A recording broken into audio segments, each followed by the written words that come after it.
ইয়াশ দক্ষিণ ভারতের জনপ্রিয় অভিনেতা, যিনি কেজিএফ ছবির মাধ্যমে কোটি মানুষের হৃদয়ে জায়গা করে নিয়েছেন।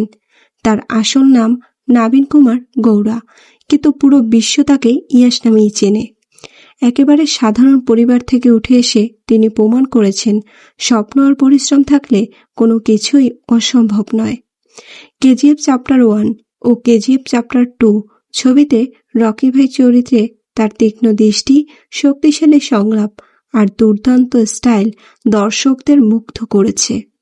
ইয়াশ শুধু একজন নায়ক নন, তিনি একজন অনুপ্রেরণা, যিনি লাখো তরুণকে শিখিয়েছেন নিজের ওপর বিশ্বাস রাখতে।